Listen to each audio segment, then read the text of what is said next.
family. Said, Danya, don't worry about anything. Love you so much. And you are just the best. Hi everyone. If you're watching this video, you are probably already aware of DanielNaroditsky's passing about a week ago, a little over a week ago.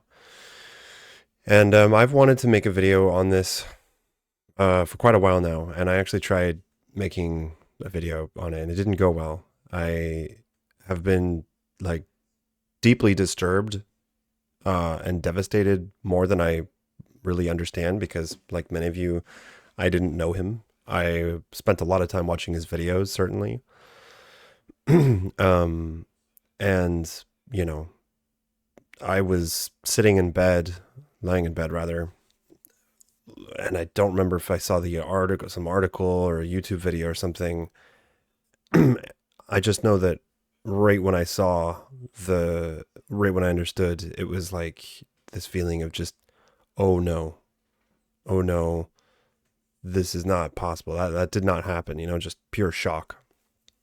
What was even more impactful and kind of haunting for me personally was that just the night before, I was I was talking to my wife about the idea of losing one of my best friends or a family member, specifically young, because I've only really had grandparents pass away. I've only been to a funeral for grandparents that I can remember. And well, that's not the same thing as someone tragically passing away, especially someone very close to you. And I just haven't lived that yet. So I just had this weird, like, I don't know how I would process that basically. And I usually feel like I process death pretty well in terms of being able to accept it.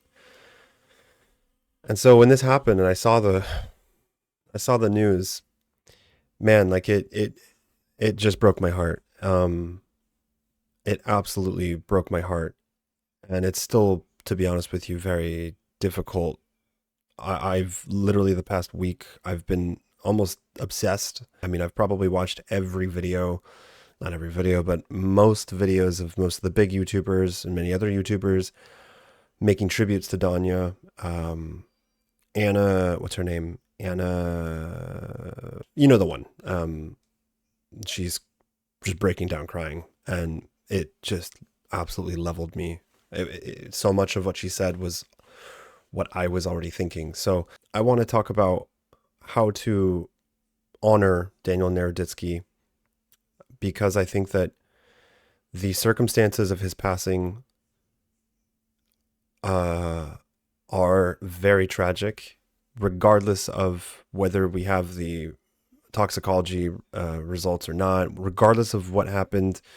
It looks like the police have ruled out fair play, but they are, last I read, thinking that it's either a drug overdose or suicide. And for any of you who have watched his last stream,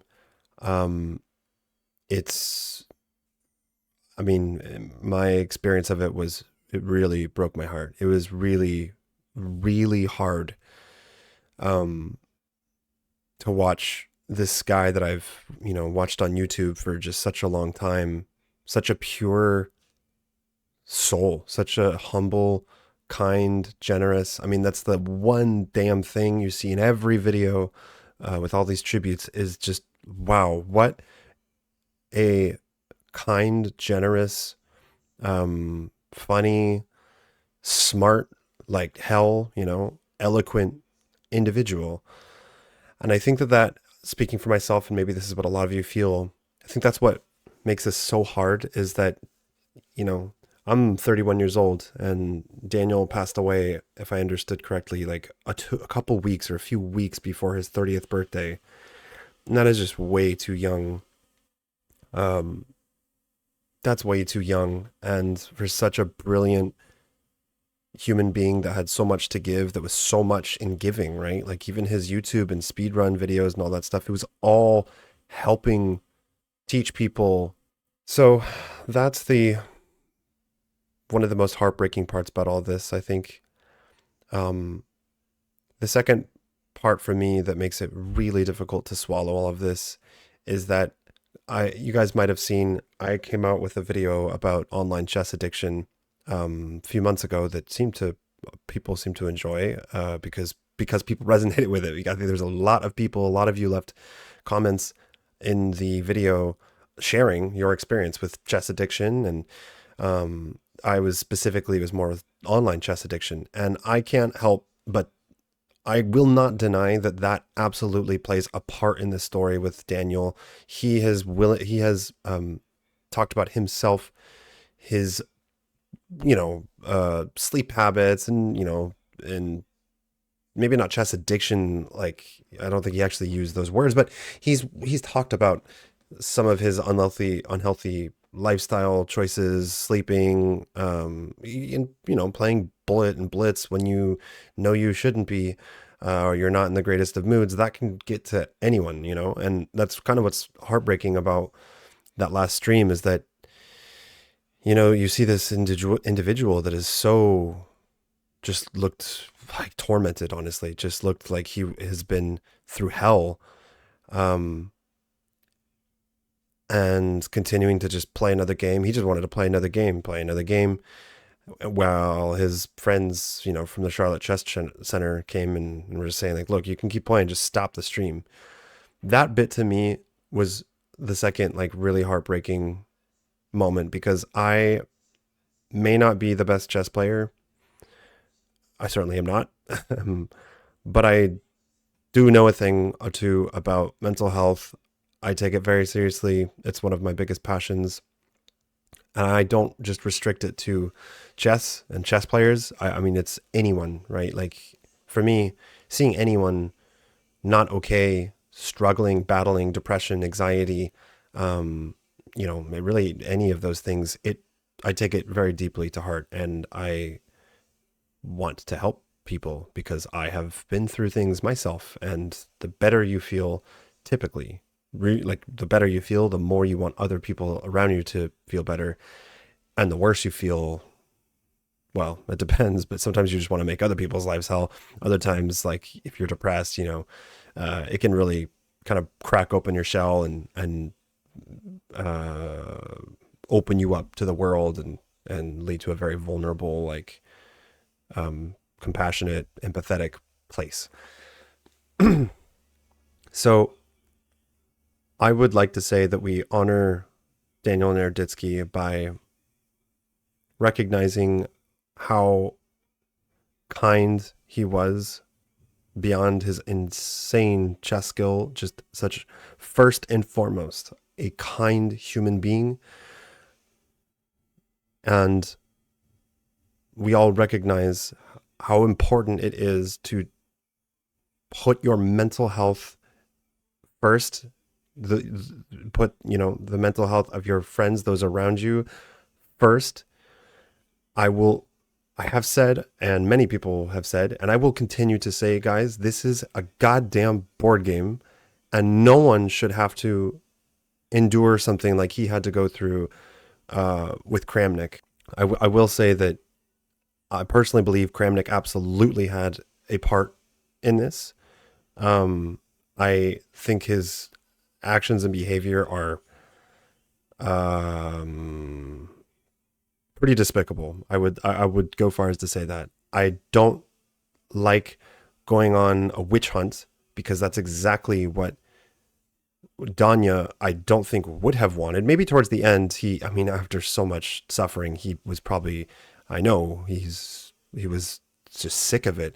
And despite starting off so kind, respectful, and just mature, not lashing out, not attacking Kramnik, by the end, I think he was pretty sick of it. But I don't want to condone, and I don't think the best course of action is an opposite witch hunt, because the thing is, even if Kramnik does receive harsh punishment, violence is never okay, first of all. Hate is never okay, or the answer. And the reality is, even if Kramnik gets cut down, so to speak, someone else is just going to pop up and take his place. Kramnik represents a movement. He represents a community. It's not just Kramnik that, led to that caused Danya so much suffering and grief. It was also all of his followers. You know, this all implies like just the social media, online, the relationships between people online, the fact that people anonymous behind a screen can say heinous, awful things with no responsibility.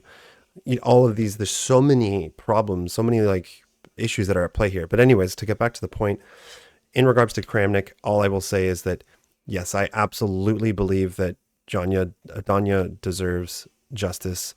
I absolutely do not condone or accept any bullying and harassment. In Kramnik's case, I think that the accusations just quite simply were not based on anything. Nothing was proven. Nothing was proven, and to continue accusing someone like that in public for everyone to see was extremely distasteful. And so to come back to the point that I was making before that is, at the end of the day, chess is a board game, and it should not be more important than any one individual's life. The saddest part about Daniel Naroditsky for me is not that we lost, that the chess world lost a great chess player. Fuck that. I'm just going to say it right now, guys. That is part of the problem, is taking something too seriously and identifying with something too much in your life to where you dehumanize others, yourself, I'm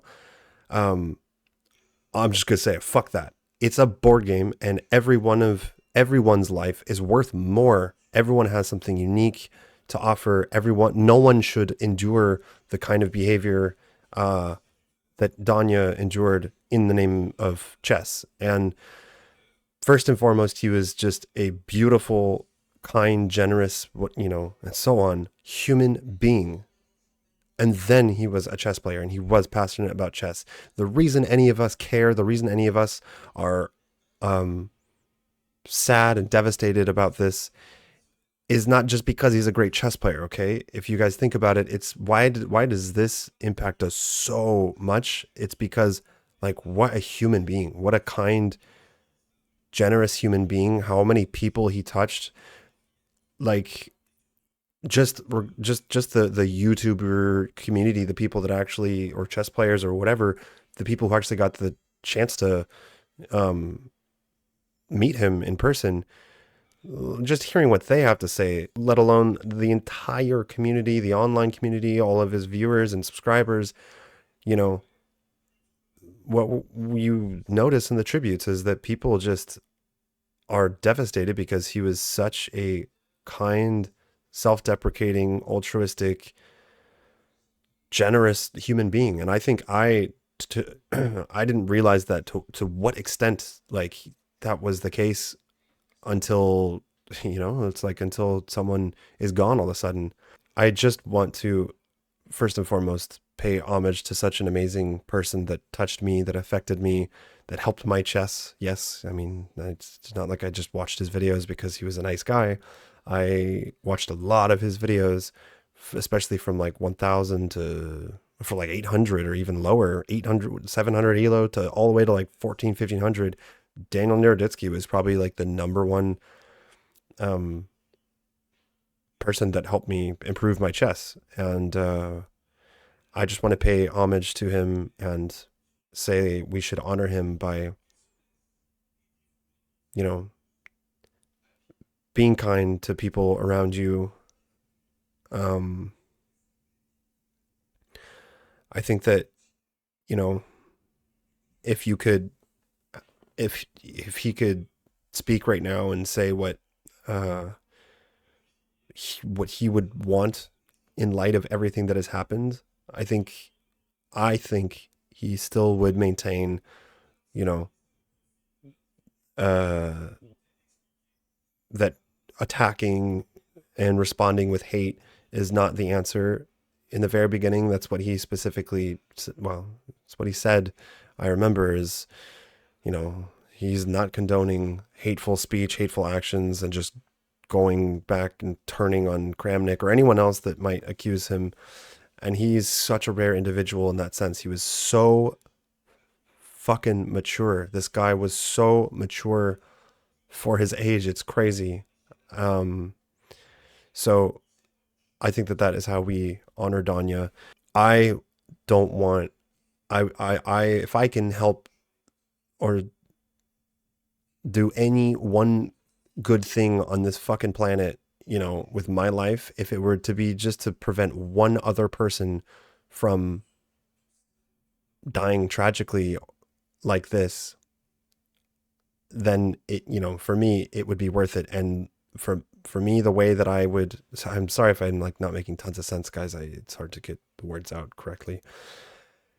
The way that I would like to get that across is by just telling people that your life is, you know, life and your life is so much more precious than we realize. Life is so much infinitely, indescribably beautiful and powerful than we can often think of it. And it's not worth letting any one thing I guess jeopardize that. I don't know how to. And so if I could have just like known this guy and turned over and try to get that message across, you know, like to put it into perspective, Bortnik, Alexander Bortnik was, I didn't know, I guess Danya is like one of Danya's best friends. Like they were best friends. He's a Ukrainian grandmaster that lives, I believe, in Charlotte and works at the Charlotte Chess Center. Very, very good bullet and blitz player and just very good player in general. He was the one with someone else that discovered Danya's body shortly after that final stream. Приехали проверять, что он не отвечал. Skip forward. I just what I saw. Okay. Yeah, that was like at 2 a.m. and he said, "Oh, happy birthday, Sasha." I said, "Yeah, thank you." And I said last words what I said to him. I mean, personally, said, "Danya, don't worry about anything. Love you so much. And you are just the best." I'm happy actually my last words was sportively.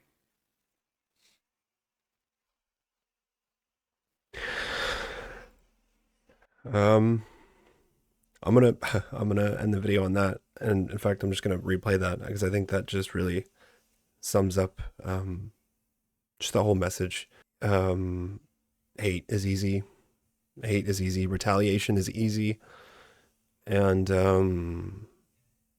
what I think we can do to honor Daniel Naroditsky is do just that, you know, treat people just like that. So personally, said, "Danya, don't worry about anything. Love you so much. And you are just the best."